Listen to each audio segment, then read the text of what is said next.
Devils, the Batazu, the fiends from the 9 hells of Beator. They are the multiverse's physical manifestation of the ideological concept of lawful evil. They make deals with mortals and will always uphold their end of a contract, but they are deceptive and will use tricky wording and loopholes in order to twist what you wanted into something much more sinister than you expected, all while still following the letter of the law. So really, it's your own fault your soul is damned to hell. The devil was just doing what you agreed to. Now first, let's discuss, where do devils come from? Obviously, they are created from the souls of mortals that are damned to hell, but where do they originate? Where did the first Batazu come from? According to the Pact Primeval origin story, devils were always created from souls, with the exception of a few archdevils and the Erinyes, which were originally angels, including Asmodeus. The He Who Was origin story from 4th edition states that the original Batazu were angels that were twisted into devil form when the dying god, He Who Was, cursed them. In the World Serpent origin story, the first devils were born from the drops of blood that came from Ahriman, later called Asmodeus, as a result of his battle with Jazarian. According to the Yugoloth historic records, the first devils and demons were created by an Ultraloth. So ultimately, nobody really has a clue. Now let's discuss their physiology. What's inside them? What are they like biologically? The only editions that really get into this detail is 3rd edition and 2nd edition. So any of the information I have from 2nd edition is from the book Faces of Evil the Fiends, pages 6 through 8 and pages 19 through 20, and any of my information from 3rd edition is from the Fiendish Codex 2, Tyrants of the 9 Hells, pages 17 through 18. So let's look at their internal organs. 2nd edition says that they do have regular internal organs, but they're used for different functions, as you can see from this screenshot. 3rd edition says that devils' insides do not look like ours, that they have no organs except for one, the ovatorium, which I discussed in my video on the infernal hierarchy. Essentially, it contains miniature versions of each devil type, and when they are promoted, the one they're being promoted into grows large and bursts from them. Sustenance. So in 2nd and 3rd edition, both basically have the same thing, that devils do not need to eat or drink, deriving their sustenance from the soul energy infused within all of Beator, but they can still find enjoyment in eating or drinking something delicious. They do need to breathe oxygen to survive, however, they require much less of it than organic creatures. Now, 5th edition doesn't specify if devils need to eat or drink, but it does specify for angels. On page 15 of the Monster Manual, it says that angels have something called immortal nature, stating that an angel doesn't require food, drink, or sleep. Now, devils are also immortal, and they are also outsiders, beings from the outer planes, just like angels. So I would assume that devils would get this, but it's not listed in the Monster Manual in 5th edition for them. Now, maybe it's an oversight. However, 5th edition also states that devils and demons killed outside their home plane reform in their original plane, but it doesn't say that for celestials. It seems unlikely that both of these things are oversights, so I'm guessing that it's intentional, but no explanation is actually given as to why. In 3rd edition, it states that devils cannot be intoxicated via normal means, but can from magical substances designed for this exact purpose. When it comes to sleep, in 2nd edition, it states that devils are immortal, but are still living creatures, and all living creatures need rest. Devils sleep for 1 hour for every 9 hours awake, but the more powerful they are, the more infrequent their rest is. Lemures might sleep for only 5 minutes at a time, but must do so very often. A pit fiend or archdevil could go months, years, or even centuries without sleeping with enough willpower, but eventually it will catch up to them and they might be out for weeks. In 3rd edition, it doesn't specify. There are stat blocks for aspects of the archdevils and gods in the Fiendish Codex 2, and they have this line of text. As outsiders, the aspects don't need to eat or sleep. Now, regular devils are outsiders, and this implies that outsiders don't need to eat or sleep, but the regular devil stat blocks do not have this line of text. The one exception is that the aspect of Tiamat says that it does eat and sleep, but I think that's just a typo because it has the same wording as everything else. And then in 5th edition, you have the same issue as earlier where angels have the immortal nature feature, but devils don't for some reason. Reproduction. In 2nd edition, males can reproduce with mortals, creating cambions, but female devils are always infertile. 3rd edition says the exact same thing with the exception of the Erinyes. Erinyes can reproduce, giving birth to more Erinyes in 3rd edition. Also, unique devils, so dukes and archdukes, can reproduce with other devils, which creates more unique devils. This is how Asmodeus has his daughter Glazia and Belial has his daughter Fierna. Now, why would a devil have sex? Well, the more human-like ones can experience sexual pleasures and want to do it for fun, the human-like ones being Erinyes, Amnizu, Chain Devils, etc. However, sex and intoxication are considered destabilizing chaotic impulses and thus are disallowed in infernal society. However, powerful devils can get away with indulging in these pleasures that they forbid their underlings from experiencing. Gender. In 2nd edition, it says that devils have genders, but the only difference is males sire children and females bear them. That's it. There's no gender roles or any sort of social construct like that. A mortal would probably never even be able to tell the sex just by looking at them. Now, Erinyes are always female, and Lemures and Nuparibos are always sexless. But outside of those, the sex distribution for devils is as follows.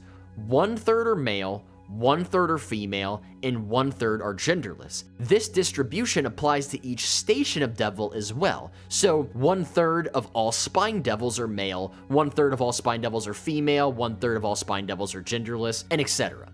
Now, some people believe that when a devil promotes and takes on a new form, that they lose their memory. This is not true. They definitely still keep it. Now, as they promote, their intelligence increases, and so does their ability to process old memories. However, the more memories they have, the longer it takes them to recall insignificant ones, such as recalling the name of a mortal it met once. So if you want to fool a Batazu, you need to remain insignificant enough for as long as you can to avoid their suspicions, just long enough to do your deed and get away with it. Language. In 2nd edition, they know many languages, but in the rare instance they're talking to someone who doesn't know one of those, they can use telepathy, where their thoughts simply translate into the language of the listener. However, because they think in their own caste language, and in the horrid concept and metaphors of evil, the listener hears a low, terrifying buzz in the background of the telepathic message. Batazu can screen this out with enough effort, but why would they bother? It is also said in 2nd edition that the infernal language, the native tongue of the Batazu, is broken up into castes, just like their hierarchy. Each station of devil will use different inflections. The higher ranking the devil, the more complicated and malevolent their dialect of infernal becomes. If a lower ranking Batazu wanted to eavesdrop on a higher ranking Batazu, they would first have to learn the version of infernal that those higher ranking ones are speaking. But if they are ever caught speaking an inflection of infernal that belongs to a higher station than they are, they will be punished severely. In 3rd edition, all devils know infernal and telepathy. Some know common, draconic, or celestial for some reason. I couldn't find an explanation. The Lords of the Nine, the Dark Eight, and many unique devils know an archaic version of infernal called Mabro Whoring, or High Infernal. It then says that only unique devils can learn and speak this, other creatures are incapable of learning it. But in the sentence right before it, it said that the Dark Eight know it, and the Dark Eight aren't unique devils, they are just pit fiends, so I don't know what's going on there. In 4th edition, devils only know something called supernal. Apparently they did away with infernal because I couldn't find any references to it, and I couldn't find anything saying that they have telepathy either. From what I could gather from the 4th edition monster manual, supernal was a language spoken by gods and their servants, and any creature that heard it would automatically understand what they were saying as if they were speaking their native language, similar to a tongue spell. Imps also knew common, but other than that, they only knew this one language, and apparently it's the same language that angels and other celestials speak. I find that strange. You're probably noticing a trend in these videos, and that's that 4th edition lore just kinda sucked in my opinion, and I'm not a big fan of it. In 5th edition, all devils knew infernal and telepathy, except imps didn't know telepathy, but they could form a pact with someone, and then they could telepathically communicate with their master, but only them. And then imps also knew common. Also, just a little side note, I don't think I need to say this because I feel like it's pretty obvious, but just in case, Lemures and Nuparibos cannot speak a language, but they do understand infernal, and other devils issue commands to them via telepathy. Destruction. If killed in the 9 hells, a devil is permanently destroyed. This is true in all editions. The exception to this are Lemures and Nuparebos. In 1st and 2nd edition, both Lemures and Nuparebos regenerate 1 HP per round, even at 0 HP, unless killed with something holy, holy water, holy sword, etc. In 5th edition, Lemures reform in Hell in 1d10 days unless killed by a creature with the Bless spell cast on them or holy water is sprinkled on their corpse. However, Nuparebos do not reform in 5th edition. In 3rd and 4th edition, I could find no mention of least devils regenerating. If a devil is killed outside the 9 hells, they will reform in Beator, but the method of doing so varies on edition. In 1st edition, a devil destroyed outside Beator is forced to Lemure status for 90 years of torture before returning to its original position. A duke or archdevil that dies outside of Hell is bound to Hell for 10 years, unless they are summoned properly in that time, and they lose face within Infernal Society, but they get to keep their original form. In 2nd edition, Batazu slain outside Hell reform in the pit as Nuparebos. In theory, they must then fight their way back up to their old position, by being transformed into a Lemure and then ascending the ranks. In practice, most powerful devils have contingency plans to hasten their ascension, usually loyal lieutenants who help support them and restore them to their positions in short order. While even this process is likely to take a number of years, the fact is that devils live a long time and they know how to hold a grudge. That information was found in Guide to Hell, page 7. Faces of Evil goes into further detail explaining that this is only true if they leave Hell against their will, such as being gated. If a Batazu leaves his home plane out of their own volition and then die, they are truly dead. Many leaders and high-ranking devils will ensure someone gates them to the battlefield so that they don't truly die, and leave detailed instructions with their trusted allies on how to find them once in Nuparebo form, so they can be promoted swiftly back to their original form. Although it can be difficult to find the correct Nuparebo, and oftentimes they stay in that form for centuries before being found and restored to their original rank. In 3rd edition, a devil destroyed outside Beator turns into a puddle of foamy, stinking ooze over a period of 3 to 9 minutes. They return to Beator 99 years later in its original form at full hit points. Depending on the nature of its defeat, the devil might experience no repercussions, or it might face demotion for failure. Lowly devils are the likeliest to suffer demotion. In 4th edition, I couldn't find shit.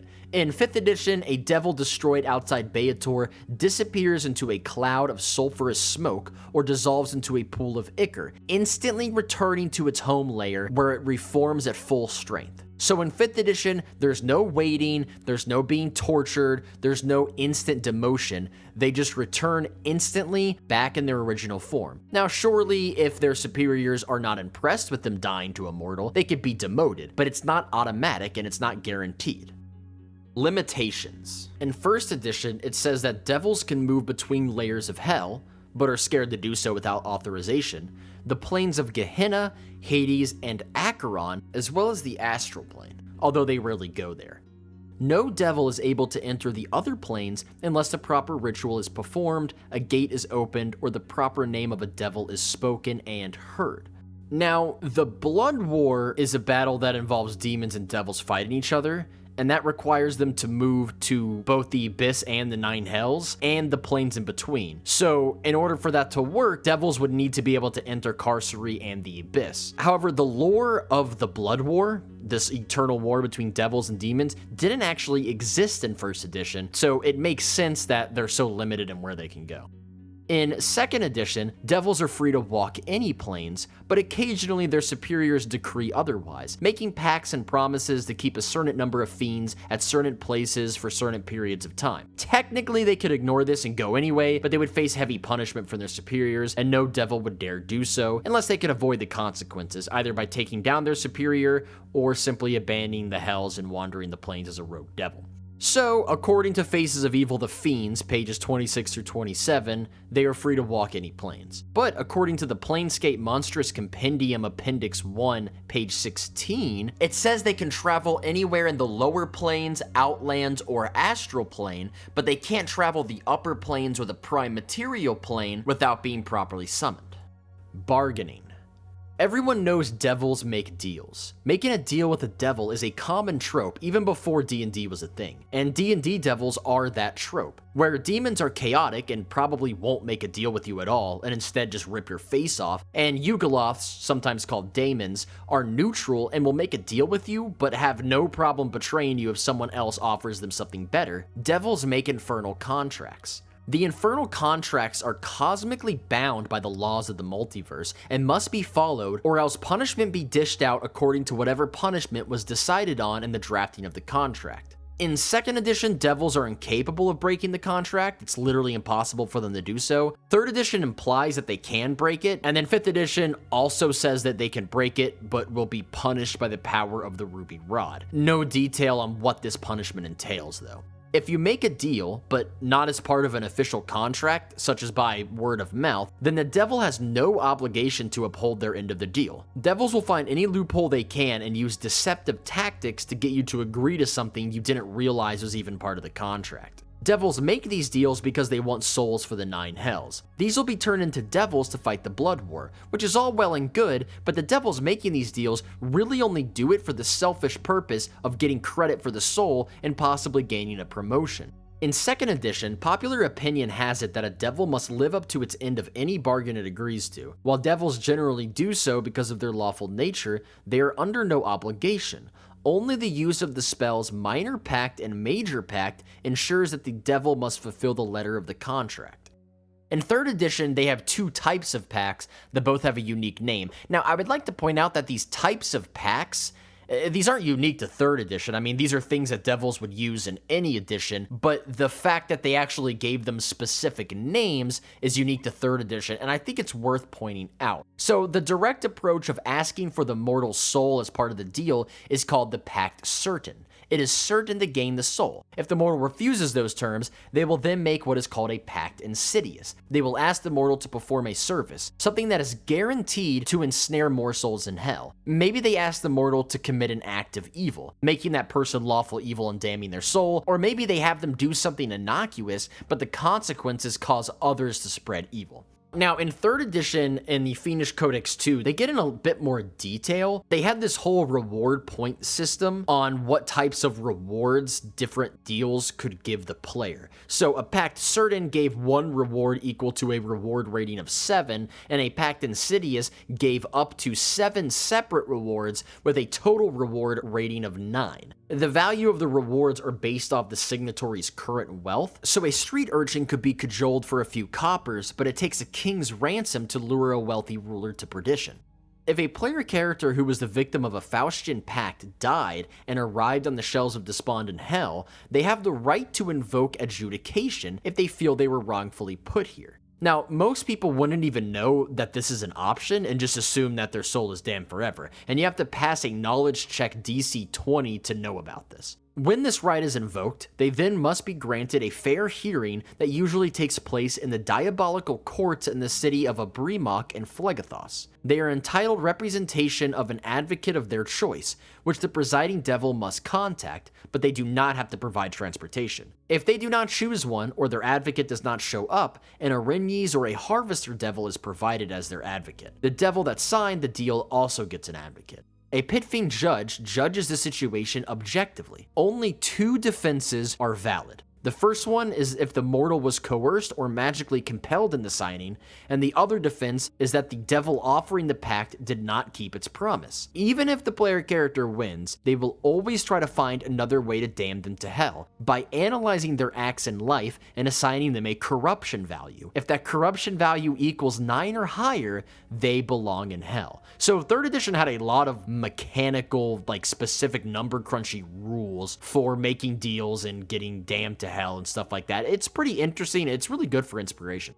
So in 5th edition, you obviously have the same motivations and types of deals. Least devils can't make pacts. I'm pretty sure that's true in all editions. But 5th edition goes on to specify that lesser and greater devils can't make deals outside of the 9 hells, unless under special circumstances. Those circumstances are if a summoner on another plane knows a devil's true name or has its talisman, instead of binding it into service, they can create a ritual circle that allows the devil to forge a deal. Archdevils can make deals with anyone one and can even send a minion to do it in their place. A character can also contact an archdevil by killing a chaotic or good-aligned humanoid and praying to the archdevil for 1 hour. The archdevil will hear the prayer and can choose to respond in dreams and visions, or send a minion with the authority to make a deal on its behalf. 5th edition also has some rules on what types of rewards that devils can give out as parts of deals. On page 214 in the adventure module Baldur's Gate Descent into Avernus, there is a section explaining how big of a reward different types of devils can give out for their packs. So lesser devils can give up to 500 gold pieces worth of art objects, coins, or gems,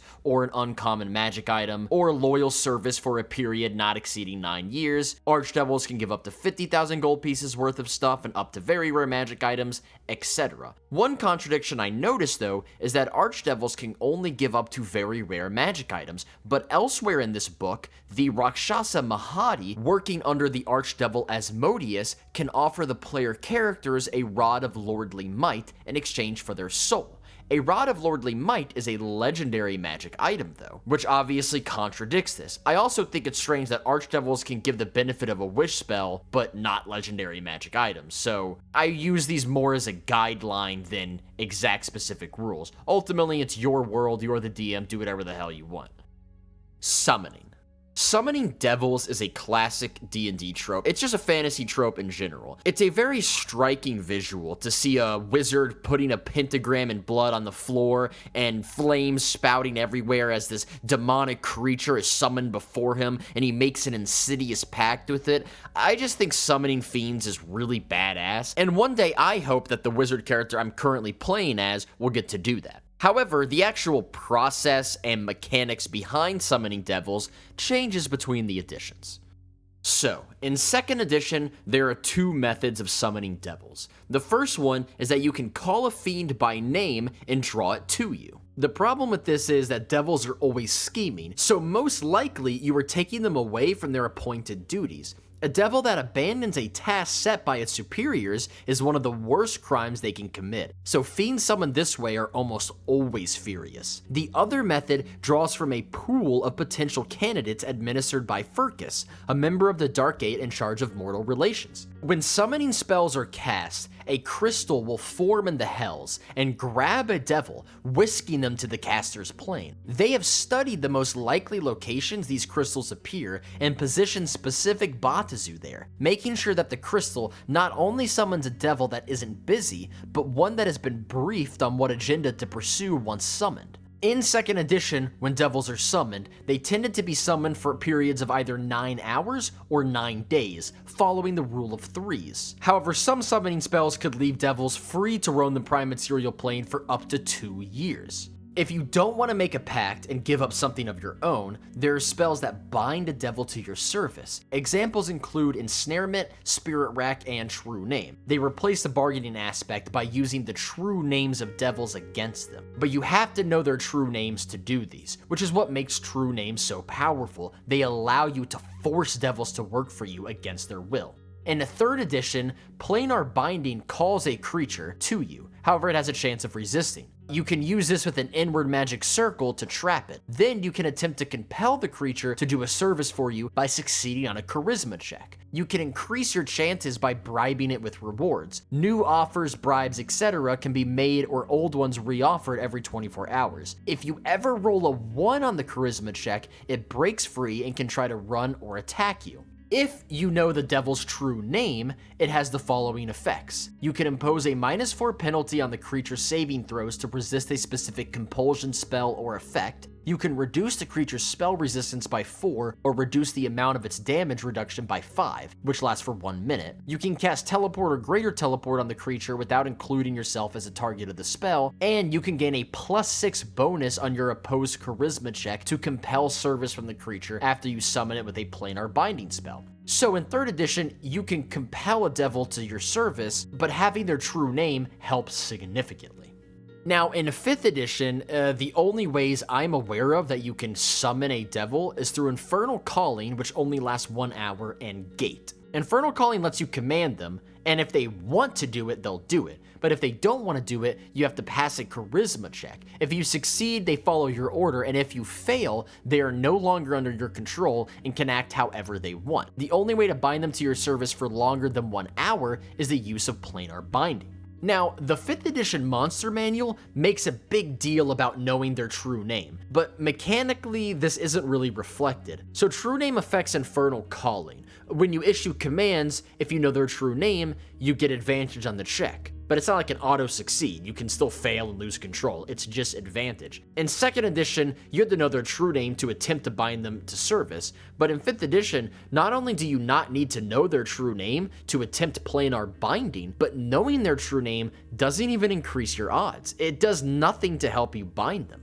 Now, you do need to know their true name to use Gate to summon them in 5th edition, but if you use Gate, you have 0 control over them. So you would still need to use Magic Circle and Planar Binding to compel them to service, which knowing their true name doesn't help at all. Now, in 5th edition, there is a new thing that's only in 5th edition that they added called a Devil Talisman. Now, as you can tell from this block of text, it makes it out to seem really badass and powerful. But once again, mechanically, this isn't represented very well. So if you summon a devil with Infernal Calling and you have a Devil Talisman, you don't have to make charisma checks. They just always follow your command every time. So don't get me wrong, that's powerful. And it saves you the 1,000 gold pieces for casting Planar Binding. But considering Planar Binding lasts way longer and isn't concentration, it still seems like the better option. I mean, yeah, Planar Binding costs gold, but the Devil Talisman costs the death of a loved one to make. Obviously, you don't have to be the one to create a Devil Talisman, and maybe you find it in a long-lost tomb or on a dead wizard or something, and in that case, it's not bad. It's still really, really good, but the flavor text makes it sound way more powerful, and the fact that you have to expend a 5th level spell slot or higher if you want something stronger than a Barb Devil on a concentration spell that could just instantly end at the beginning of combat? I don't know, Planar Binding just seems way better, and once again, a Devil Talisman doesn't make Planar Binding any easier. You would think knowing their true name would give them disadvantage on their charisma save against Planar Binding, and that maybe having a Devil Talisman would just make them automatically fail, but that's not the case. You just have to keep spamming a concentration spell every hour or whenever you lose concentration. I don't know, the concept of true names is really, really interesting, but I feel like 5th edition does a poor job of incorporating that mechanically. Now, let's move on to the abilities that all devils get. I am not going to cover the abilities of every individual devil type. Those will be for later videos. I'm just talking about what all devils get access to. So in 1st edition, all devils can cast the spells Charm Person, Suggestion, Illusion, Infravision, Teleportation No Error, No Alignment, Cause Fear, and Animate Dead. And then they have their summoning abilities. In 2nd edition, they can perform the following magical abilities once per round, at will. Advanced Illusion, Animate Dead, Charm Person, Infravision, No Alignment, Always Active, Suggestion, and Teleport Without Error. That last one is crazy. Teleport Without Error in 2nd edition, not only could you teleport without error, hence the name, it also allowed you to teleport to other planes of existence as well. Essentially, it was a teleport and a plane shift spell in one, and didn't require you to have a tuning fork, but you did need to have been to the place on the other plane once before. Now, this has crazy implications. I mean, if the player characters are fighting devils, what's to stop from one of them teleporting back to where there's 100 more devils, telling them all about these mortals they need to kill, and then 100 devils teleporting, surrounding you the next turn? Maybe there are some restrictions to this that I'm not thinking about, but it seems really, really powerful. Now, Faces of Evil the Fiends, page 22, says that they aren't using this power much lately, and no one knows why. However, the book Hellbound the Blood War does explain why. See, the truth is that Yugoloths took away the ability for devils and demons to teleport without air, and they only give it back to those who swear fealty to them. This is because, according to the Yugoloths created the first Batazu in Tanari and maintained control over them by means of a mysterious being called the Maeldur et Kavurik, a giant behemoth. It is through the grace of Maildor that the Batazu and Tanari are able to teleport across the planes at will, because any name of a fiend that it knows, and it knows all of them because Arcanalos whispered the names of new fiends being created in its ear, it can allow them to teleport when they request it. Now, devils and demons using teleport without error, when they request to teleport, they're doing it subconsciously. They don't realize they're asking the Maildor. They believe it is an innate ability. The Yugalos don't want them to know that it was their fault in the first place that they're losing this ability to teleport, because then they wouldn't swear fealty to them. So they decide to make it look as if it was done by something out of their control. They leak the information of the Maildor to the Celestials in hopes that they orchestrate the plan for them. During the adventure, Squaring the Circle from the book Hellbound the Blood War, that's exactly what happens. A priest approaches the player characters with the task of dealing with the Maildor. The player characters unwittingly serve the greater plan of the Yugalos, dumping the Maildor in the river Styx, causing it to forget all the names of the fiends so that it can no longer grant them the ability to teleport without error.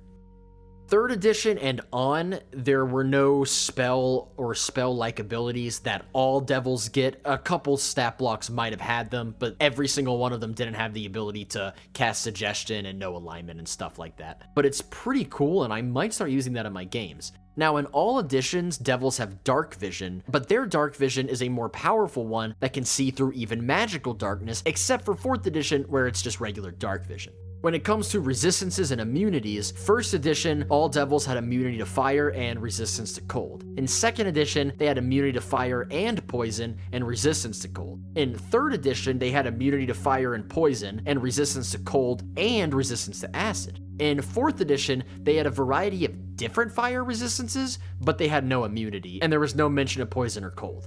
In 5th edition, they have immunity to fire and poison and resistance to cold, just like in 1st edition.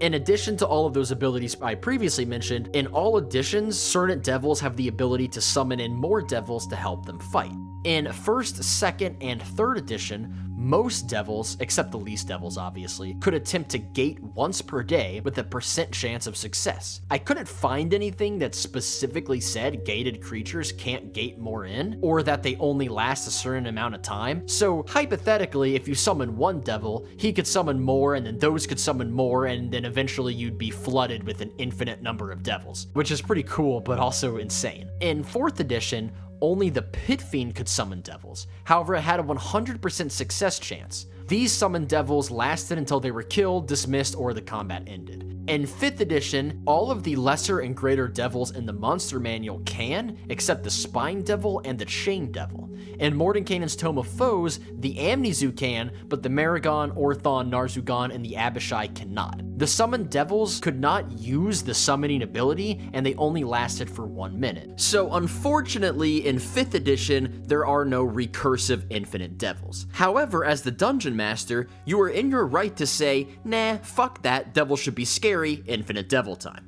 And that is the end of this video on the devils, or the Batazu. I will come out with more videos covering each type of devil, and even the specific layers and archdevils of the 9 hells, but this was just covering the devils in general. Hope you enjoyed this episode of Dungeons & Dragons Lore Through the Editions. See you next time.